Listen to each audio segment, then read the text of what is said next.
Hey, all you Hollyweirdos, welcome to another spooky yet savory episode of Hollyweird Paranormal. What? It is the week of Thanksgiving where we give thanks to all things spooky, delicious, and pretty creepy. So we decided to give you this little amoosh boosh of a spooky episode, a little side dish to go with your turkey and gravy and stuffing. But as you guys know, on November 3rd, we did a live show at the 1984 Vintage and Horror, which is a fantastic little vintage shop that is located off of San Fernando Boulevard.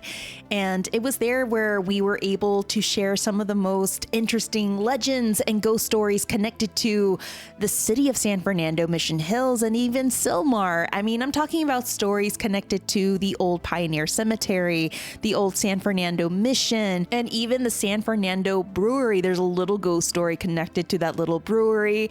And we also cover Gravity Hill and Los Andres Pico Adobe.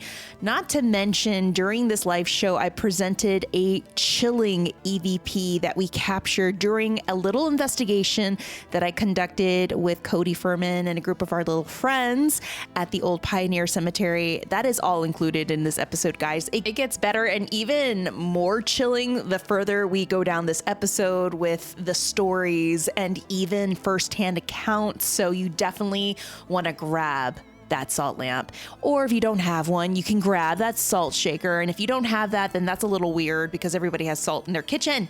So you want to sprinkle that circle of salt around you. You want to grab that selenite and maybe that popcorn as we serve ourselves this spooky little dish of San Fernando ghost stories. Let's get Hollyweird in the city of San Fernando and its ghosts. Let's get Hollyweird in the 818, y'all.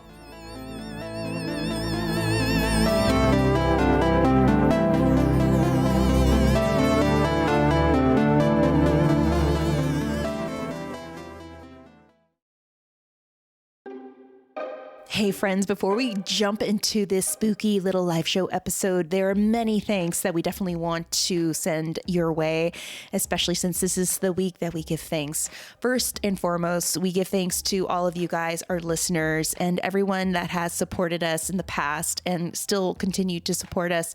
Thank you guys so much. We wouldn't be here if it wasn't for you all. And we definitely once again want to give thanks to 1984 Vintage and Horror for hosting our live show, our first live show in the city of San Fernando, along with La Ochateria for donating churros, because I couldn't even think of a better thing that could pair very well with ghost stories, and that is churros.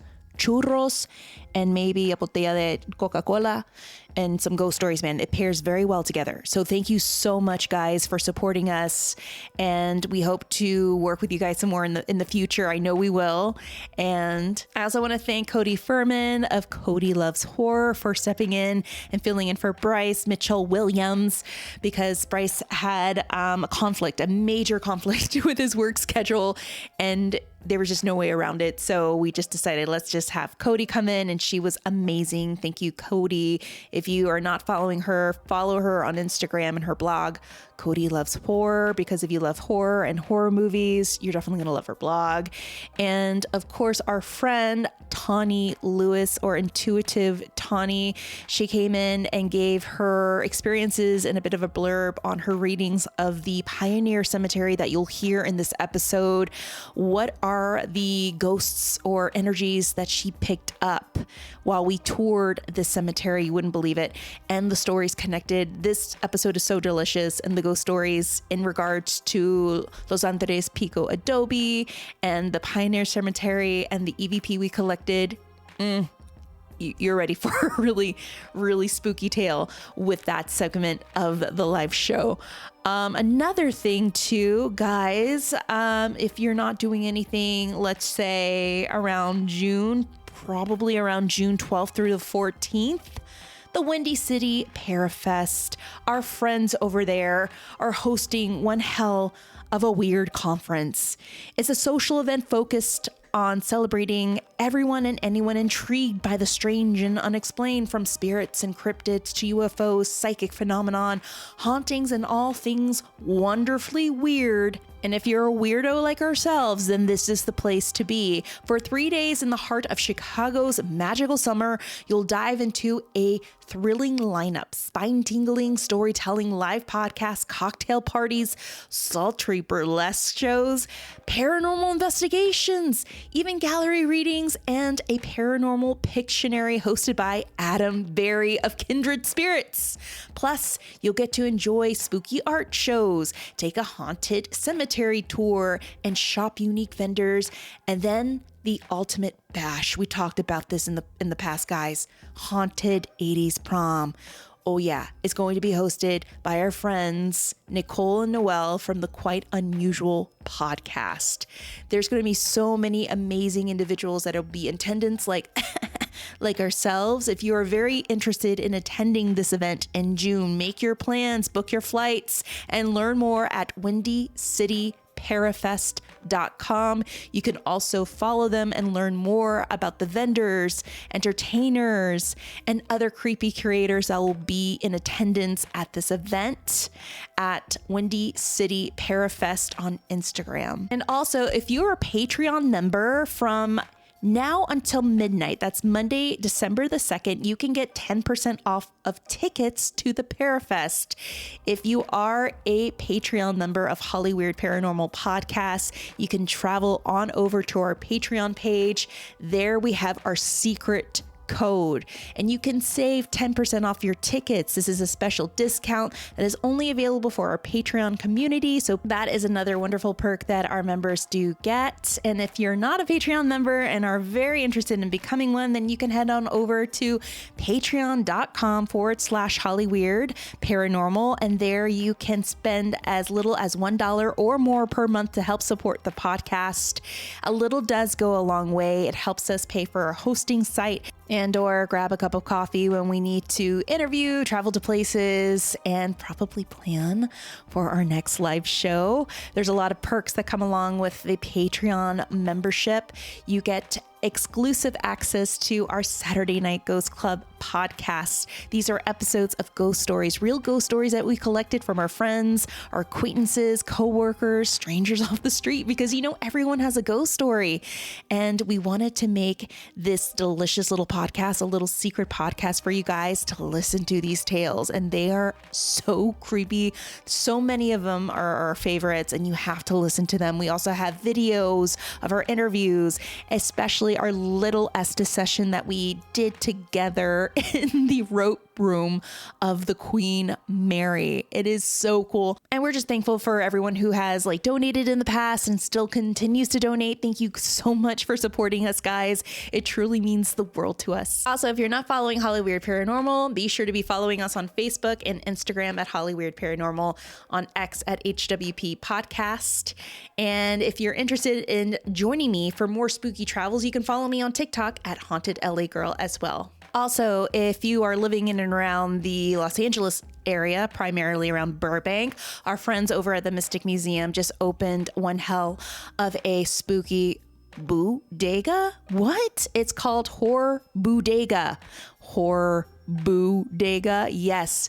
Be sure to slash your taste buds and kill your cravings with some horrific snacks and drinks. I mean, they have horror-inspired candies and mints. I think there's one that's like Camp Crystal Lake breath mints, and then they even have cereals like the Count Chocula cereals, and they have one called Zombie O's vanilla bean flavor. I was just there today and it looks so amazing. It is definitely Instagram worthy if you want to go there and just absorb the environment. Is so cool, along with some really delicious killer drinks such as the Beetlejuice Fanta drinks and so much more. That is Horror Bodega off of 3114 Magnolia Avenue in Burbank. It's literally just 2 doors away from the Mystic Museum and Camp Horror. And these are the same folks that own that place. They own the Horror Bodega. So definitely go there, support them. They are a small business. They are our friends, and it is a really delicious and spooktastic place to grab some creepy snacks. Okay, friends, now let's get Hollyweird. It was like several tribes that established themselves here, and then we have the Spanish exploration. So the Spaniards came in and they passed through, they browsed in 1769, which meant that they were going to come back and just take over. They checked it out. Yes. They're like, we like what we see.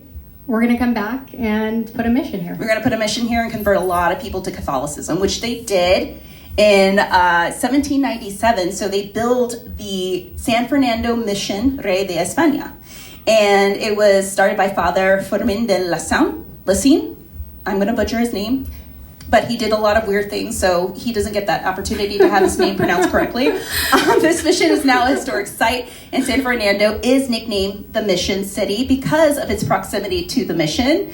And then we go into the early 1800s. The area becomes a trading center where residents buy and sell farm crops, olives, wine, and livestock. And if you go by Glen Oaks Boulevard, where it hits the 118, you'll see the swamp meats and the mercados, so you could get a good pupusa and some botas, so it's all right there. And it still continues. A lot of citrus fruits. Yes, a lot of citrus fruits, which pans me to more of this history right here. So it doesn't stop there. It continues to develop. We have the gold rush, and that brings in a lot of people. So we have the gold rush of 1840, and that is after someone finds gold nuggets in this area, nearby canyons, and they're like, great, everybody's going to move here. So by 1874, San Fernando becomes the first organized community in the valley, earning its title of the first city in the valley. So that's why it's called the San Fernando Valley, because the city of San Fernando was the first. It was first in line, and that is it. Like, we're the oldest city. So that means we're probably going to be the most haunted city, right? Definitely. Yes. So 2 years after San Fernando becomes an organized community, the railroad arrives, which caused the price of town lots to increase dramatically, which we will see that too when Google comes in here and moves. We'll see land value just triple, right? This is history repeating itself once more.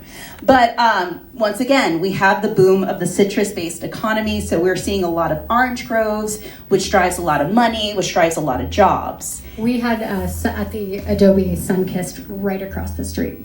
There you go. Yeah. So we have so much around here that if you really take the time and drive and see, there's a lot of history, especially by Mission Hill, Sylmar, and as we move here, Gravity Hill. Has anybody heard the stories of Gravity Hill in Sylmar? Yes. Have you done? No, you haven't. No. Okay. I want to take our kids, but we haven't done it yet. But some local. We just moved to the area. So. Really? Oh, welcome. Welcome to the 818. So you definitely have to go and put your car in neutral in the base of this canyon. So I don't know if anyone else has done this, but this seems to be the theme here. Locals tend to do. Have you done this? No, but this is, I think, the last time you give any parent advice. Just for the record. I'm kidding. I've tried to do this, and it did work. So according to local legend, Sylmar Gravity Hill was the scene of a tragic school bus accident where a vehicle carrying children lost control and it crashed, and all the children in the bus died. Thus, their spirits come back and they reappear on the base of this canyon, creating supernatural occurrences. So according to legend, if you park your car, put it in neutral, as you see right here, on the base of the hill, it's supposed to go uphill, but really it's going downhill. We'll get into that very shortly. But allegedly, it's the spirits of the kids that push the car upwards to prevent you from getting into an accident. So many people have claimed that they have parked their cars and they feel like their cars are being pushed. Allegedly, skeptics and other physicists can't find the reason, but there was a team that did debunk it. So we'll get into that very shortly. But Gravity Hill is also known for strange apparitions and other ghostly encounters. Some visitors have reported sightings of children playing around the road and other beings, such as a headless man that seems to cross between two cemeteries there. But the explanation for the car moving up, there is an explanation, as a physicist who came to the area several years ago described that it is an optical illusion. The further away that you are from the distance, the more acute your angle of vision is. So what looks like is going upwards is actually the hill going downwards. So So that's why the cars move at neutral, and it looks like, and it feels like you're going up, but technically you are going downhill. But people will debate, they're like, no, it's the ghost of the kids. However, I went through archives and I couldn't find any sort of research describing any sort of accident with a school bus, but there were many accidents since the 20s around this area. There was one that involved 3 children who passed away in the 50s. How close to Gravity Hill? Pretty close, because there's tons of accidents that happen around there. I know it gets very, very dark. People don't have good spatial awareness or good vision when they're driving really late at night. It's really dark there. That sounds safe. Yeah. It is really dark there, so drive with caution. Of course, if you do attempt to do this little trick, it is fun. But right across from the base, actually right in front of it, is Glen Haven. Now, Glen Haven is common for tales. One of the most popular ones is that one of a statue. So there is allegedly a statue of a woman that likes to move around. She is located by the mausoleum or the mortuary, and it is said that she walks about at night and she turns up in different locations of the cemetery. And I don't know how accurate this is. I don't know when she last moved, but as a woman too, you can't tell me where to stay. You just can't. I'm going to move around about where I want to go. Yeah. So this statue tends to do this. And the apparitions of children, along with laughter of children, is often seen and heard in the cemetery. Now, there was a paranormal investigative team, I want to say 8+ years ago, that did attend the cemetery and did an investigation late at night, and they did collect EVPs of children laughing. It sounded like they were running. So here we go again. There's more children spirits. There is some weird correlation with Gravity Hill and the cemetery, which is really, really interesting. There are often unusual light anomalies that are seen there. One local has told me that there is an apparition of a man that travels between 2 cemeteries. He is headless, he's wearing a suit, and he's often roaming these grounds, and if you approach him, he disappears, which is a really good thing, because I would not want to be by myself with this thing in the middle of a cemetery. So I agree. So those are the 2 legends attached to Gravity Hill and Glen Haven. Then we have the San Fernando Brewery. I just learned about this too when I just moved here, like almost 3 years ago. So I ended up going to this brewery to watch a Dodger game, go Dodgers, and I had a feeling that there is something attached to this building. And it turned out that the building used to be a denim factory. It was built in the late 1800s, early 1900s.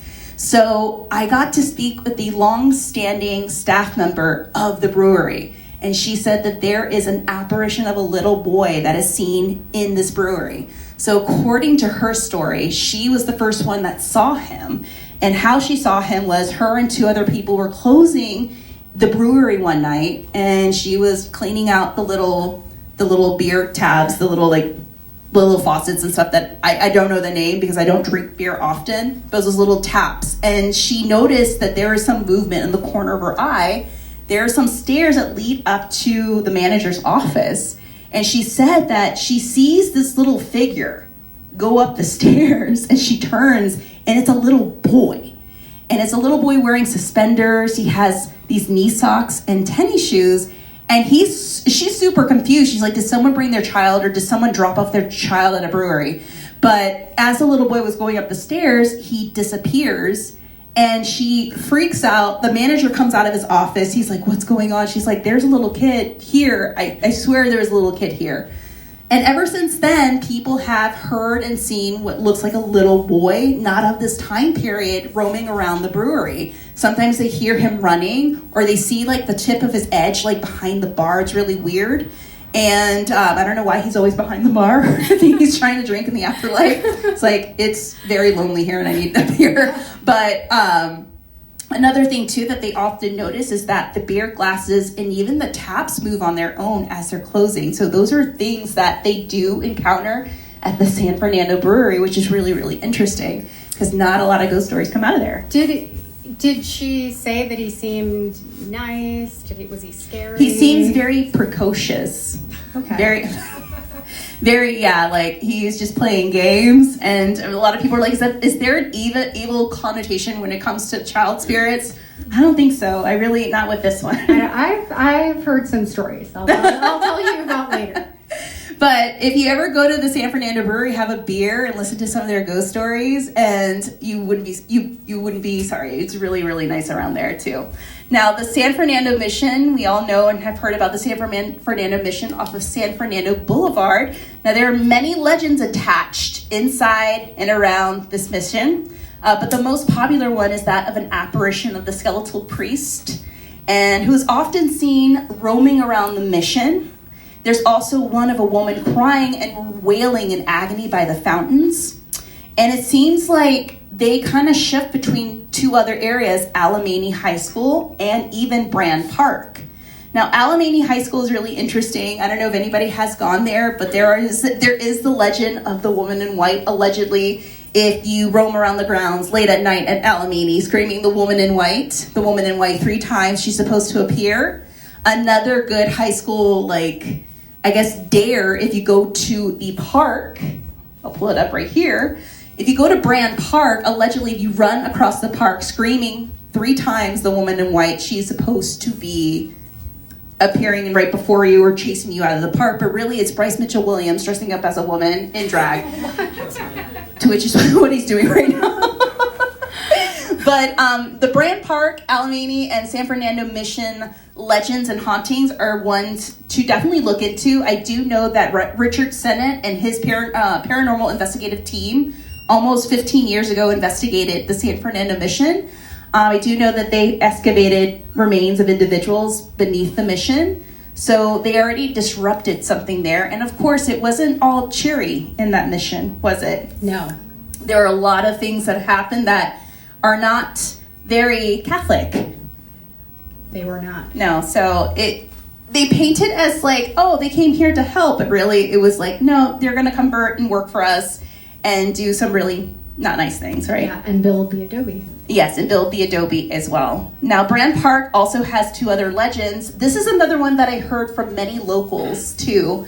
And this is a creature that appears on top of your car. I don't know if you heard about this one. It looks like a skinwalker. I know. So allegedly, between the hours of 2 and 3 in the morning, if you drive past the mission on San Fernando Boulevard, you'll see this guy right here waiting for you with some Starbucks drinks. Just kidding. He won't do that. But he will jump on your car, supposedly, and scratch on it until you drive past the mission. So that is what I heard is a big legend with the locals, along with the legend of the horse and doom buggy. Apparently there's a horse and buggy that roams around the park and the mission, and people have allegedly seen this. So those are some really interesting legends and ghosts that circulate between those 3 establishments by San Fernando Boulevard. I'm gonna have to check some of these areas out because we're right across the street. So. Exactly. Yes, because down the street is the Los Andres Pico Adobe. It's basically across the street. It's kind of diagonal. Yeah. Mm-hmm. And we move on to the Pico Adobe. So, Cody, take it away with the history. This is one of the oldest establishments here, right? Yeah, so it is the oldest home in the San Fernando Valley and the second oldest home in Los Angeles. So I am one of the caretakers, along with Joanna, who is back there. Joanna, just like you said, the adobe was built in 1834 by enslaved American Indians from the mission, so not a great part of our history. Never. It was named after, I don't know if anybody here knows Andres Pico. He's kind of an unknown but pretty important figure in the history of Los Angeles and the founding of California. So I will tell you guys a little bit about him, especially since he may haunt the adobe. Yes. Doesn't he have a brother too, or?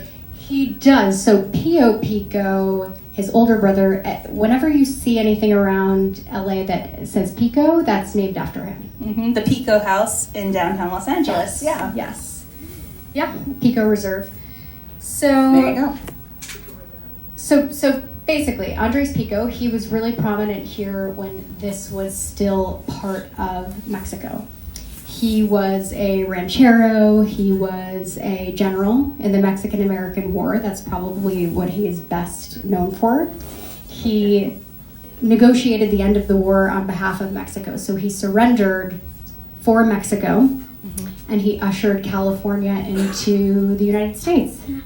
So he did not actually live at the adobe. I see that you have. So that is his son, Romulo, and his adopted daughter, Catalina, who got married. Mm-hmm. And they have a very large age difference. We don't really know how old she is, but to me, she does not look much older than my 8-year-old daughter. Allegedly, she was 10 years old when she married this man. Yeah. So I know. It's that when I say the living scare me more than the dead is when the living dude does shit like this. Yeah. Because he was about 35. So this was taken right after they got married. Yeah. And she looks really young. Like she looks like a child. Like I'm telling you, that was not 18. She does not even look 10 to me. No. She looks like my 8-year-old daughter. So that's very disturbing. That's the kind of energy that we are dealing with at the Adobe. So I have a story about that too. We haven't finished the story. Oh wait, have I heard this story? When I did an investigation at the Adobe, I heard about the story and I was like, is this his daughter? And people were like, no, that's his wife. I was like, no, that's gotta be his young daughter. We did an EVP in the dining room and we caught something. I don't have it with me, but we caught an EVP of a man when we were asking, can you please tell me why? I went straight forward to it. I have no like filter when it comes to doing EVPs. I'm like, why did you marry a young girl? And then instantly we caught something on the EVP on my machine. It said, because I was in love. And I was like, no, that wasn't love. You were in love, but was she in love?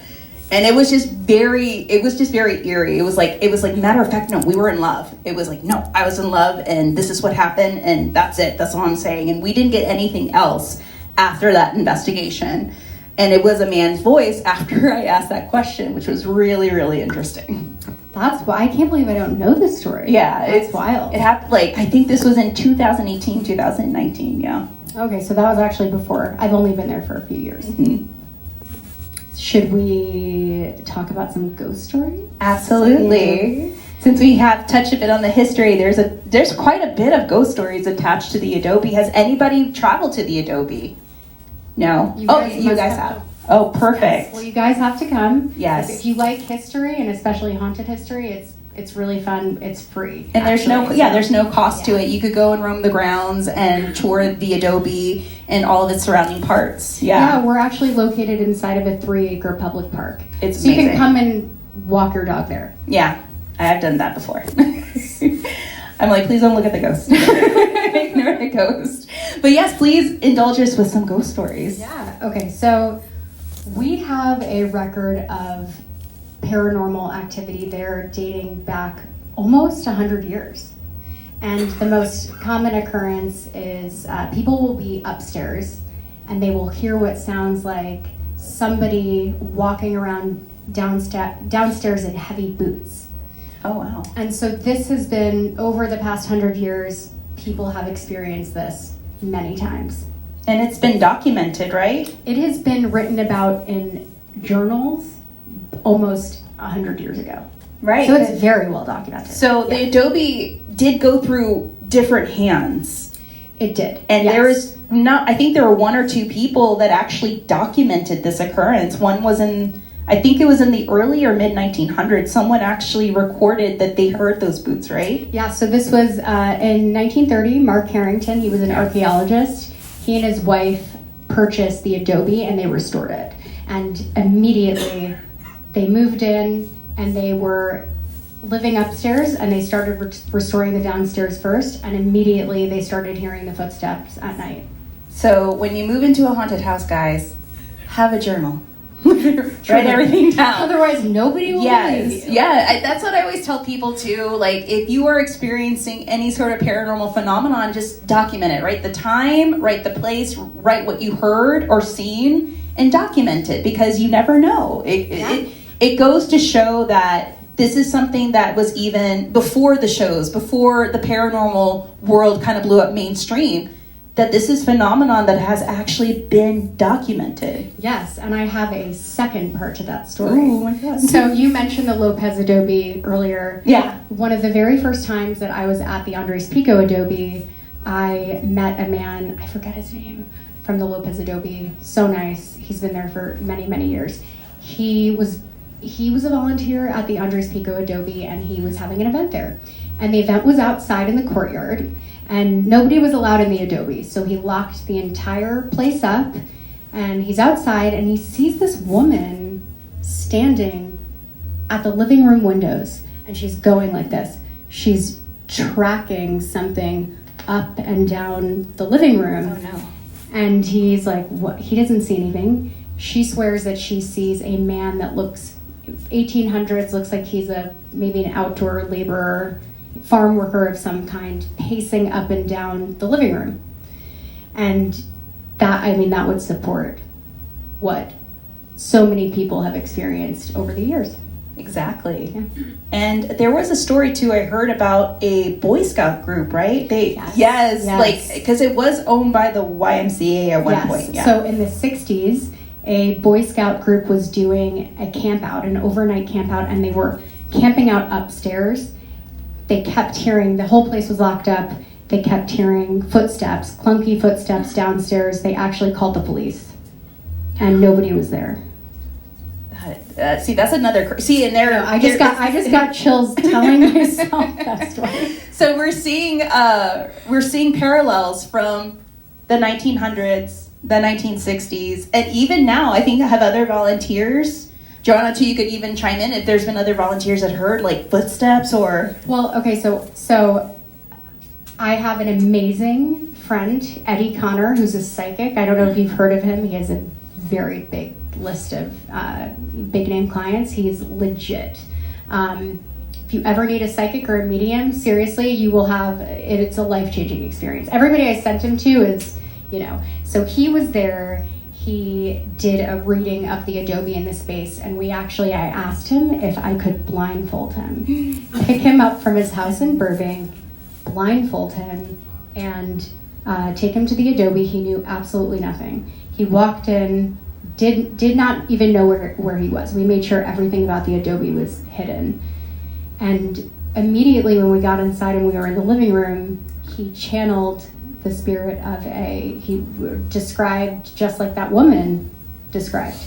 And he said that he had a distinct, his leg did not fully function, and he had a limp. And he could see him limping up and down, and it was these clunky footsteps because he didn't have full use of his legs. So that I thought was really interesting. That supports the clunkiness. It's just everything is corroborating, all these stories are corroborating each other. So I thought that was interesting. He said to look in our records, keep looking in history, and that we will find this guy evenally. And did you? Not yet. This was leads. This was a few years ago. Okay. So I honestly haven't even started. But we're getting close to it. It seems like we're getting closer and closer to it. A lot of times, with history, it takes a lot of time. It sometimes takes years to figure out what is truly haunting a location. And it could be like geomagnetism? Could it be something to do with the Earth's rotation? Could it be history repeating itself over and over, a residual haunting? Or could it be something that is purely explainable or something that is very intelligent? And we can have all the pieces of evidence we have in the world, but we'll never have that proof, unfortunately. But we'll have these little breadcrumbs, much like the journal entries and all these other accounts as well. Another thing, too, it's what's inside the Adobe. And I've seen this phenomenon repeat in the Heritage Square location. I don't know if you guys have heard our episode of Heritage Square when we went over there and talked about a lot of the haunted locations in and around Los Angeles, and one of them was definitely the Heritage Square location. And there's a lot of phenomena that happens there because a lot of people donate old items. So that is something that happens in the Adobe. Yes. So in the San Fernando Valley, somebody passes away, and they do not. A lot of their stuff is sold at an estate sale, but if there's stuff that is of historic value and they have nobody to pass it on to, the city actually gives it to us. Dead people stuff. Yes. Wonderful. Yes. It's a lot. Honestly, everything that we have at the Adobe initially attracted me more to the Adobe than the Adobe itself, because it's a lot like this place in that you feel like you could roam around for hours and just look at everything, open drawers. The cool thing is that we're a living history museum, so you can actually touch things. Things are not behind glass. It's really cool. You get to interact with history. You guys should come check it out. I'm just going to keep plugging the Adobe. It really is a good place to go visit, and it's free, and free is always a good thing here in the city of Los Angeles. But we appreciate donations. Yes. But yeah, there's a room, and it's just filled with clothing that date back to the 1800s. Yeah, early 1800s. And there's like through war the uniforms. 60s. Yeah, through the 60s. Yeah. We have like every major war uniform. We have an extensive collection of Victorian clothing. So cool. It's really cool, and you could go and touch it, and you can actually. I don't think you'll be able to try it on, but you'll definitely see that there's a ton of stuff that people do donate, and it's crazy, and you get to touch history right there, which is really nice. We have some Victorian mourning items. We have hair jewelry, Victorian hair jewelry, earrings actually, so made out of hair of a person who's passed on, and their loved one wanted to keep part of them with them all the time. And you have that all displayed. Yes. And that could be another reason why there's so much activity there too, because there's a room that has a mourning dress, a mirror, and other things that people have noticed have moved or have like some sort of entity attached to it too, right? There, honestly, when we've had people come and investigate, we've had so many instances of people saying that they think that there are entities attached to very specific items. Yeah. So they're all over. I mean, countless things there. Mm-hmm. So it could be what's in there, and also the history of this location, which is really awesome to see and actually to hear stories about. And there's another location too where, I don't know if you guys have heard about the Barclay Hotel or have heard of that episode. There's the Cecil. We heard about the Cecil, but the Barclay is one of the most, in my opinion, it outdoes the Cecil, because the LA slasher did stay there for a couple of days and carry out some of the most gruesome murders in LA. He literally decapitated women in this hotel. And I do know that Mr. Lankershim? Lankershim, yeah, Isaac Lankershim. Isaac Lankershim, who was originally the proprietor and the creator of the Van Nuys Hotel, which became the Barclay, actually has an entire room dedicated to him with items from the Van Nuys Hotel and the Barclay. Yeah, so we actually have a structure. It's a little, it's like a little enclosed. Tammy was only there like a week ago. Yeah. Just kidding. So it looks kind of like an enclosed gazebo. And okay, so quick history, because the Lankershim and Van Nuys families do relate to the Adobe. So in 1869, Pio Pico, Andres Pico's older brother, he was an owner of the southern half of the valley, everything from Roscoe Boulevard south.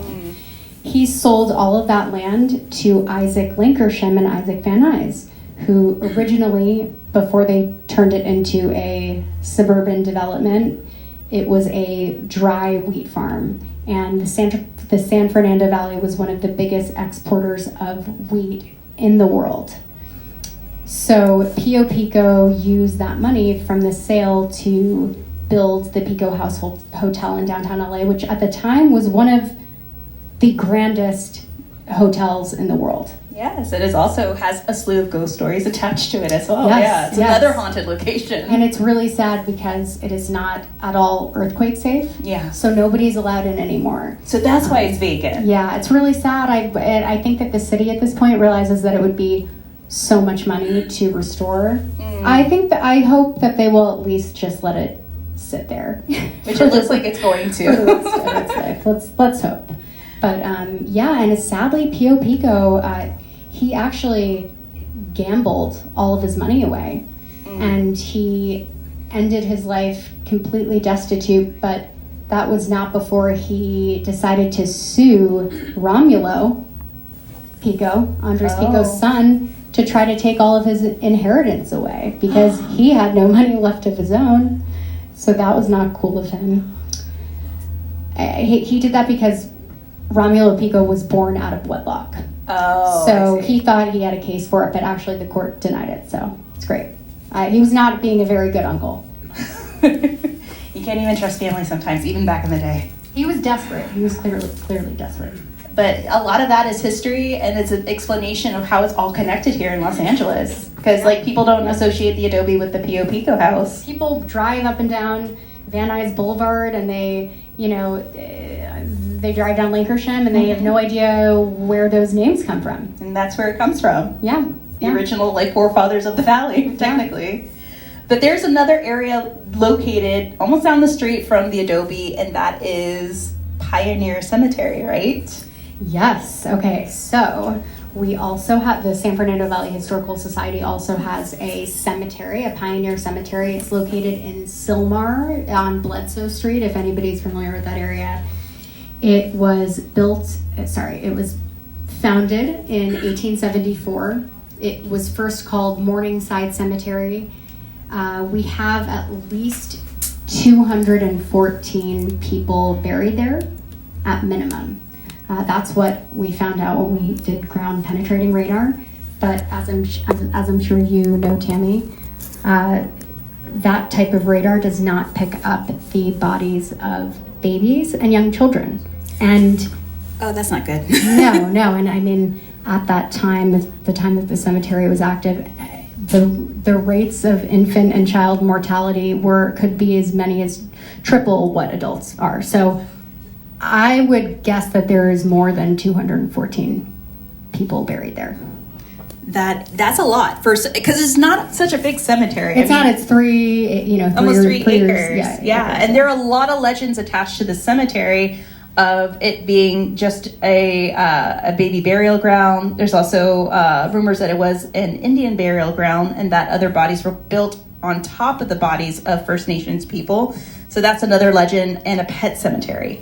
And it's worth mentioning that right in the little like center area across the street and next to the adobe, like the little land, that is rumored also to be an Indian burial ground. And sorry if this is a little bit off topic, but they were supposed to redo the whole street there through Measure HLA, and the tribal council came and said, you cannot dig up that land. If you do, you will find so much there that it will become an archaeological site, and this entire Sepulveda Boulevard will be like blocked off for. I knew it. So I've always been told like you're driving over dead people all over Van Nuys. Like literally, so I mean, all over the North Valley. This place is so rich with history. All the American Indians, this is where they wanted to live, in the valley. They're like, this is it. They were the first people here. Yeah. Yes. And also, it is also, this is alleged too, there is the St. Francis Dam incident that happened, right? Yes, very sad. Now, were a lot of those who passed from this incident buried here, or is that alleged? So we have a large mass grave in the corner of the cemetery, and we, based on the best of what we know, we believe that these bodies were either from the Spanish flu in 1918 or the St. Francis Dam disaster in 1928. So we don't know for sure, but we have an intern coming soon, and I want them to do cemetery research. Oh, that's gonna be so fun. We're gonna stick them on that because I really want to know. Yeah, and then we can better investigate. Exactly. Right? We can relate to these people. We know what they're going through. Can you tell us a little more about this incident? Because when I went there last time with you, I learned about it for the first time. Oh, sure. Yeah. Okay. I had no idea about this. This like cost the life of like hundreds of people. At first they said 200, but there's more. Yeah, it was, I think, at least 500, but that's 500 bodies that they found. There were a lot of bodies that were swept right into the ocean. It was a giant tsunami, right? So there were probably many more. There were also a lot of undocumented migrant farm workers in that area that were not at all registered. So there's that too. There was people that the government didn't even account for. So, okay, I'll make it really quick. Mulholland, he was an engineer. He was the engineer, but he lacked the experience and education that he needed to build the St. Francis Dam. And in 1928, it cracked, and there was a giant tsunami that went all the way from the dam to Ventura and emptied into the ocean. And so many people were killed along the way. Yeah, because there were other like establishments and neighborhoods that were. Oh yeah, I mean this in development. I mean a lot of that the path of it was through homes and business, you know, and so yeah, it was really, really sad. And what's really interesting is we had a bunch of newspapers on the St. Francis Dam, and the person who's responsible for going through everything and seeing what's relevant or not to the Adobe decided that wasn't, and she gave them all to me. I had a bunch of them laminated. They are so interesting. Honestly, and I'm sure they're tough to read at times because it was men, women, and children, and a lot of undocumented citizens too.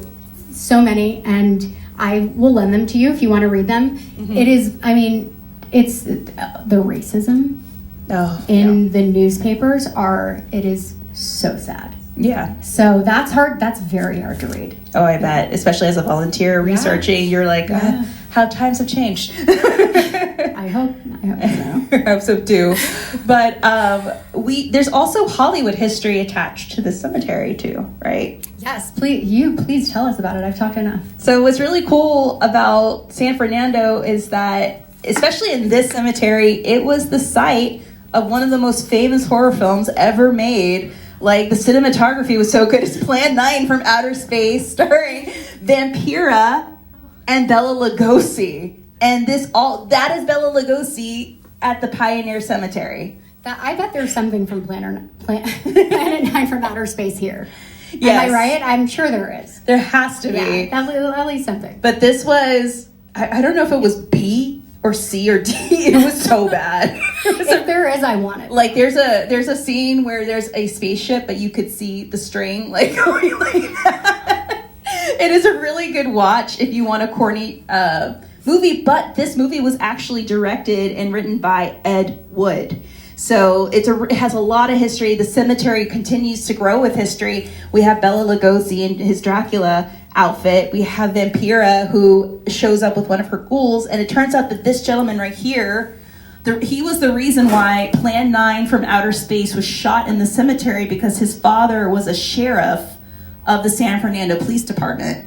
So they were given access to uniforms and a car and all this stuff, and then the cemetery. So there is a piece of history that you can actually go and see and stand in the same place that Vampira, landed with the ghoul, or where Bela Lugosi stood with his famous Dracula cape as well. So those are some pieces of history that not a lot of people know about, and pieces of Hollywood that extended all the way to the San Fernando Valley, or the city of San Fernando for that matter. Yeah, and thank you for telling us about it, because it's so interesting. And if you guys want a tour of the cemetery, you can make an appointment, and Joanna back there will give you a tour, a private tour. Yeah, guys, it's a really interesting place to tour and also do paranormal investigations. Yes. Honestly, this is my favorite part of the night. Do you want to go first, or should I? No, you go first. Okay. So I had a party. A bunch of spooky ladies and I got on a bus. Some of them are here. Yes. Mm-hmm. But all of you guys are considered spooky ladies in the end of the night. You are. So we went to the Adobe and we went to the Pioneer Cemetery. As soon as we got there, the neighbor, who's directly, his house, backs up to the cemetery, he was right there. And I was like, hey, how are you? I wanted to meet him. I invited him into the cemetery. He was so nice. Very sweet. Very sweet, yeah. And I asked him if he had any stories. And he said that in general, his house, which he's lived in for 23 years, his parents have lived there longer, is pretty creepy, has a creepy vibe. And then one time, his mom walked into the bathroom, opened the door, and there was a full-bodied apparition of a cowboy standing in her shower. Was he cute? No, good question.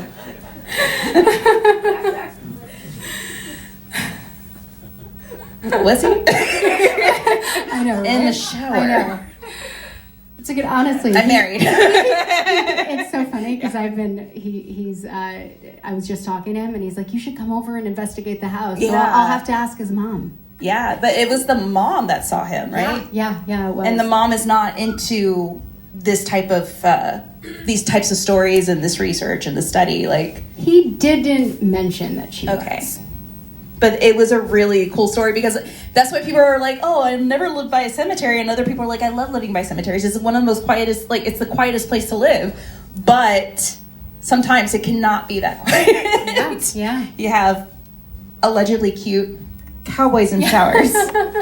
We almost bought a condo by the cemetery. We were outbid severely. So wait, by the San Fernando? So 2-3 years ago, my husband and I were house hunting, and the best time to find a house. It took us forever, and we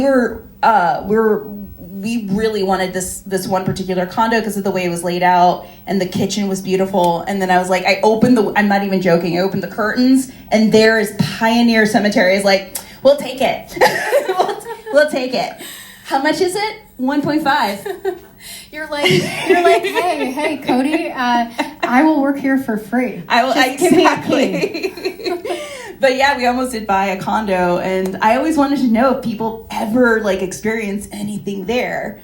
But I have done 2 investigations at this cemetery several years ago, and I was with a gentleman who's a historian, and he and I were sitting in one area that I actually returned to 2 weeks ago with the group, with the party bus. And I captured a voice of a woman, like she sounded like she was crying. And what was really interesting about this ghost story, so this is a really good one. So according, it's a good one. Oh, it's so great. So Hollywood visits the cemetery, I want to say almost 10-15 years ago. There are these 2 producers / location guys. I think they were from Warner Brothers.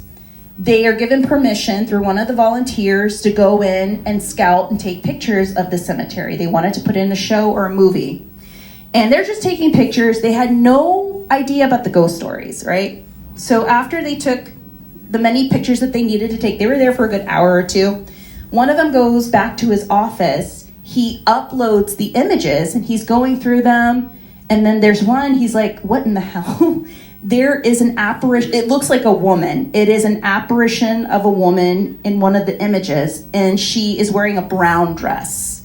And she is standing, I want to say several yards from where he was taking the picture, and she's just looking out in the distance, but she doesn't look like of this time period. Her dress attire is that of Victorian era, or maybe the early 1900s.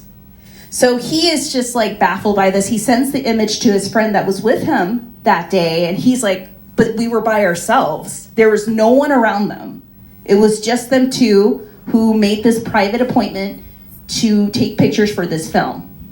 It was, and it's to get that during the day is rare. Yeah, so when does activity happen? It doesn't matter. It could happen day, morning, night. But I feel like photos. Yeah. You rarely see the photos during the day, right? Exactly. Aren't they usually at night? That's a strong energy. Yeah, that's really strong. And it turns out that this apparition has been seen before. And they don't know who she's connected to. They might think she's connected to the dam, or maybe the area, or maybe one of the bodies there, because I do know that the cemetery has gone through vandalism. A ton of we do not steal things from dead people, guys. No. We do not wear things of dead people and steal from them. It is disrespectful to steal headstones from cemeteries. Yeah, because if you go there, you might see a couple of legit headstones, but there's makeshift ones because people actually went to the cemetery to steal the headstones. Yeah, I don't know why. That's weird. They need the granite for the kitchen. I have or the marble. I don't know what it is, but it's I guess weird. they could sell it. Yeah, they sell it for, I don't know how much it goes for now. But so we were traveling here with this group. I'm going to invite my girlfriend up here, Tawny Lewis. Tawny, come up here. Tawny is a paranormal researcher. Let's give her a round of applause. She's amazing. You can sit right here, babe, or you stand up right here. Here. But she is a phenomenal paranormal researcher, investigator, and medium. And I didn't tell her anything about this cemetery. She didn't know anything about the ghost stories, nor a lot of the history too. But you're reading after I delivered this, it was before I delivered the story. Your reading was so accurate. So can you tell everybody what you first felt and read. Yeah. Hello, everyone. Super happy to be here. Thank you. I was a part of the Spooky Girls bus trip. And while at the Pioneer Cemetery, there was another psychic medium with us. And I was watching her, and she was very uncomfortable. She's just like hitting her hair. And Brandy. Brandy, thank you. And I looked at her, I was like, are you okay? And she's like, sorry. She's like, I was like, are you okay? She's like, I feel like there's someone touching me. And intuitively, and so as a psychic medium, I'm clairvoyant. So for me, I see it like a movie. And I saw a woman who sounds exactly like the one you described, standing behind Brandy. She was dressed kind of like the Victorian era. I couldn't really place. I was trying to like, is it early 1900s? And she was standing directly behind her. And I said, Brandy, there's a woman behind you. She wants to talk to you. Do you want to talk to her? And she said, no, I don't. She ran away. Yeah. Unless it's the cowboy. Yeah. And I was like, okay. And then the woman stepped away. And then finally, Brandy's like, you know what? I do want to talk to her. I'm ready. I was like, okay. And then she's like, I wonder how old she is. And then I saw the number 28. And then Brandy said, are you 28? Oh, wow. And we both started laughing. And I was like, yeah, I saw the number 28. But just kind of skipping ahead, her and I just kind of walked the cemetery. And I told her that I felt drawn to a tree that was in the center of Pioneer Cemetery. And I was like, I don't know, I feel like we need to go here. I don't know if this woman was buried here. At one point, the woman did come back with a child. It looked like a little boy who looked like maybe, I'm going to say like four or five. Oh my gosh. He was with her and then he was gone. And so, like I said, it's very interesting because hearing about the mass burials there, having Brandy there picking up on things, I was picking up on things. But when I mentioned the woman, Tammy is like, oh my God, that's, I was like, okay, well, so her energy is ridiculously strong there. Very, very strong, very easy to pick up. It felt like of course, sorrow, but also that she wanted to communicate, a little bit of loneliness. But yeah, it's just one of the most haunted places I've been to this year so far. Oh, wow. So I would recommend go. I love that. I want to go back. So that means that we got to do another investigation there. Yeah. You guys are welcome back anytime. Yeah, it was really cool. So, yes.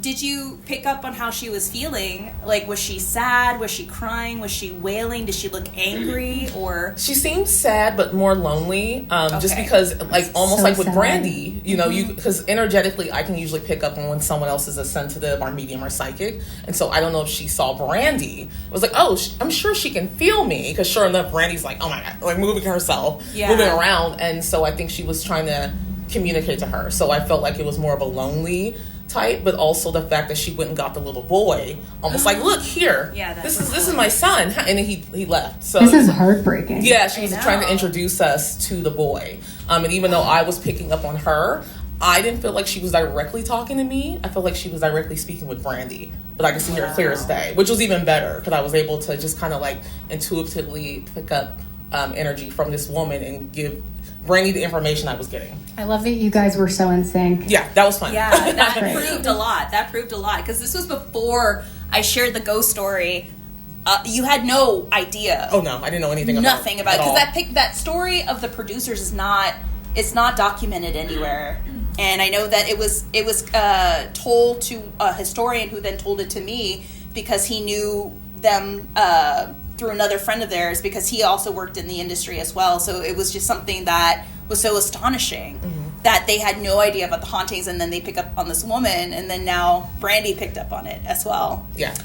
You mentioned about a tree. Yeah, that one is, I'm hesitant because there's so much, like you said, that happened on that property that at one point I was like, wait a second, and I stopped myself, and it was more like an ethical thing. And then Brandy was like, wait, what are you getting? And I was like, I don't know why I feel like there's something with this tree, but then she says, wait, did this have something to do with you unaliving yourself? And she's like, oh my God. And then she kind of continued the reading, because again, the spirit was more communicating more towards her. Yeah. And I was like, yeah, there's a significance with this tree.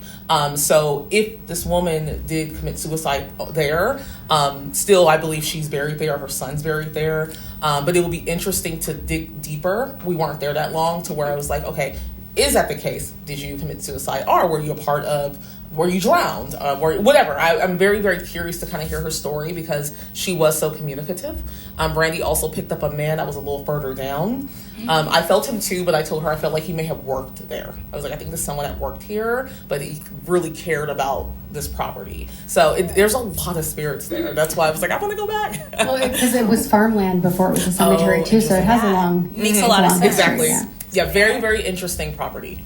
Yeah. So we have to figure out what Let's figure it out. what the researchers find when they like dissect more of the cemetery as well. So as I mentioned before, we went and investigated. I went back to that place where I captured that first EVP years ago of the woman crying. And then I went back to that same bench, and Joanna and another volunteer joined me. And they were talking. So I always know, like, whenever I'm doing an EVP, not to sit down quietly. It's better, like, if you just talk to someone while your recorder is going on, you'll be surprised what you'll pick up. And we picked something up. And I'm going to play it. And you guys can tell me what you hear. I'll play it again, too. What was probably rampant at that time was the Spanish flu. Or just any other various form of disease.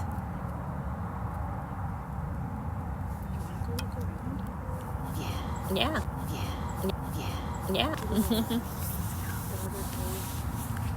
Thank you, ladies. Badly. Yeah. Yeah, so let's schedule an investigation with Hollyweird Paranormal. Yeah. I'm ready. All right. So we have exactly, like, I wouldn't say almost like 30 to 40 minutes. What I wanted to do with this last kind of like 30 to 40 minutes is do a kind of like an impromptu ghost story slam. So I could pass the mic to anyone here that has a ghost story related to the valley or anything at all. So who has a ghost story they wish to share with the rest of the group? I have one from the Adobe that has to do with Brandon Elvis. Oh, okay. It's our best piece of evidence, so I let other people go, but when... All right, let's hear it? Okay. Yeah, let's hear it. Okay, so Brandon Elvis is... he was on Ghost Hunters. He's probably the investigator that's been there the most over the years. He was there in 2009. He conducted an investigation for the first few hours. There just wasn't anything. There was no activity. He couldn't figure it out. And he decided to bring in a Spanish translator. As soon as that translator started talking, they were getting activity. So they got a really, really great EVP downstairs, of course, and it's the sound of a man's voice, and it says, "This can't be." Oh, wow. An accent. Do you think that could have been Romulo? It could be. Yeah, it could definitely be Romulo. You should hear it. Have you heard it? No, I haven't, but I do know that Brandon did get this EVP of a man. It is so clear. It sounds like a person is just talking next to you. That is crazy. That is, oof. But I did hear about this EVP that he did capture, and his group was the first one to investigate. I think it was a big group, yeah. Honestly, one of the first few. Yeah. You don't have a lot. Mm-hmm. Have any of the volunteers experienced anything out of the ordinary? We've definitely had volunteers that have seen things out of the corner of their eye.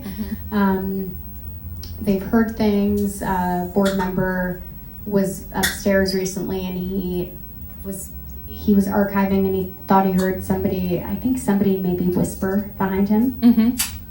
People have still continue to hear footsteps downstairs. Yeah, that might be residual. Like, what did you, Tawny, I forgot to ask you, what did you pick up in your readings of the Pico Adobe?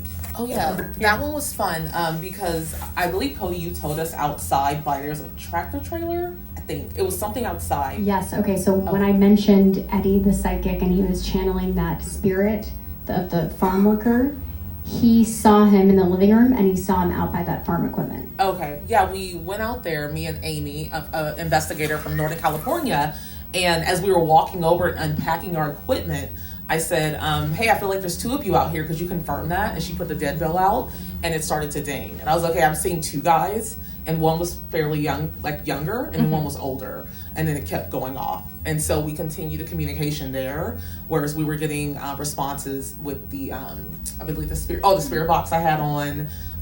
She had, I think, a REM pod with her. We had a few things that were just laid out, but it was cool to be able to just kind of utilize like the intuitive aspect, but also using the tools. But I picked up 2 guys, and they were very communicative. What was their energy like? The younger one was very like, oh, hey, you can see me. Oh, let's talk. Whereas the older one was a little bit more like, he was responsive, but the younger one's like, awesome, talk to me. So let's talk. But definitely 2. And I had to cut it short because we wanted to continue the tour. And I was like, well, great. Thank you for speaking with me. You both were really polite, and the bell was going off. So that would be cool to go back there and just try to get people. I mean, if it's outside, you can come whenever we're open. That was awesome. And just loiter around with your paranormal equipment. But inside the house, like you said, it's welcoming, but they were kind of like, They test you. Yeah, they test you first. They want to feel the air before they start to communicate. It was more of me just getting a feeling there, but I wasn't really like fully tapped in because I was listening to the history of the property. But it was outside where I felt like, oh yeah, this place has a lot of activity. So it's both inside and outside. Where definitely. it just doesn't stop in certain places. It just extends. Really crazy, this location. It's funny though, and I've been there for years. I sort of, when I went in there, I sort of said, I don't want to be experiencing things all the time. I want to just feel comfortable here. I'm here by myself. Sometimes I'm there at night. I don't want to be looking over my shoulder. Exactly. So I love horror. I love ghosts, but I still get scared sometimes, as we all do, as I'm sure Tawny speaks to them for a living, and I'm sure you get scared too. So I'm sort of at that place now. Maybe now that we've done the investigation, things might sort of happen, but I'm kind of happy the way it is. I'm happy to just keep any communication to the investigations, and I also feel like we're being respectful that way. Yes. I don't want them to. It's nice to hear that some of these spirits want to talk to us. That's amazing. But I also don't want anybody to feel like we're using them. Right. Exactly. We always must keep it respectful. So if you guys ever want to do an investigation, Yes. please reach out to Cody. Maybe we can make it happen. Yeah, definitely. What if people show up with like K2 devices during the day? Or would you guys still allow that? Yeah. Perfect. Yeah, we would. Does anybody else have a ghost story they wish to share? No? Well, you might go home with a ghost today. Who knows? Maybe a cowboy ghost. Who knows? Guy, I want to go back and see him. Yeah, I'm going to connect you with the neighbor's mom. Yeah. You guys can chat about it. Yeah, definitely. Well, guys, thank you so much for attending the Ghosts of San Fernando. Thank you all for taking time out of your Sunday to join us. And be sure to follow 1984 Vintage and Horror. Also, be able to follow these beautiful ladies, Cody and Tawny. Tawny, where can people find you? At Intuitive Tawny on Instagram, TikTok, wherever. And then if you love spooky stuff, you can check Tubi. Yes. There's a few, there's Scariest Places in America, Scariest Places in the World, and then a new show called Famously Haunted Hollywood, and I'm an expert on all 3 of those. Yes. I love it. And Cody, where can people find you? I'm mostly on Instagram.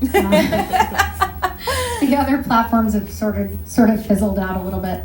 So follow me on there, please. I will follow you back. Cody Loves Horror is my handle. Yes. So unfortunately, here is where my recorder, for some reason, stopped recording, and I don't know why. It had a lot of juice, it had a lot of memory, and we think that there's a reason for this. You see, I was having a little bit of issues with my electronics during the live show, and there may be a reason for it. I think, and others think, that 1984 Vintage and Horror has a little ghost of their own in the shop. So hear me out, and here's a little Thanksgiving, a moosh boosh treat for all you weirdos, a little ghost story. So during the show, my friend Tanya Mercado, who you guys know, was sitting there, and she noticed that, behind these curtains that were next to the counter that we were giving the live show from, where I was speaking, she kept on seeing this figure of a very tall and broad man. She got the feeling and the profile that this man is a little bit older, but very tall and very broad in the shoulders. And it wasn't just her that picked up on this impression. It was her other friends too, who were also mediums. And they all shared what they saw with her after the show. And it paralleled too with what one of the sales associates told me a couple months ago, that she sometimes never feels like she's alone in the shop. And she always feels like there is a presence here. A lot of weird things happen. A lot of things will turn on and off by themselves. Things would move, panning to the wind maybe, but they weren't sure. And then Tawny even mentioned that the back area, especially by the restroom, there's a weird vibe there. It's kind of off. And I told her, when I came by that evening to meet up with the owners, they told me to come through the back so we could load in. And that's what I did. And they have a glass door and I could peer into the shop through the back. And I could have sworn I saw like a figure moving in from the corner, kind of like tucked itself back in. And at first I thought it was one of the owners. I kept on knocking on the door, calling out to them, and there was no reply. And I kind of stood there for a couple minutes. I'm like, that's weird. And so we ended up meeting them in the front, like almost 10, 15 minutes later. And we feel that maybe this is the culprit to why the electronics during the show were just acting up for me. So it's possible that 1984 Vintage and Horror has a ghost. So maybe Hollyweird Paranormal needs to do a paranormal investigation there to see what's going on. But you're going to have to wait for that episode very, very soon. But friends, we hope that you have a wonderful and safe and spooky Thanksgiving. We are very thankful to each and every one of you who has supported this podcast. And we hope that you take care of yourselves, you take care of each other, and you stay weird. But most of all, you stay Hollyweird. Till next time, friends, and happy Thanksgiving.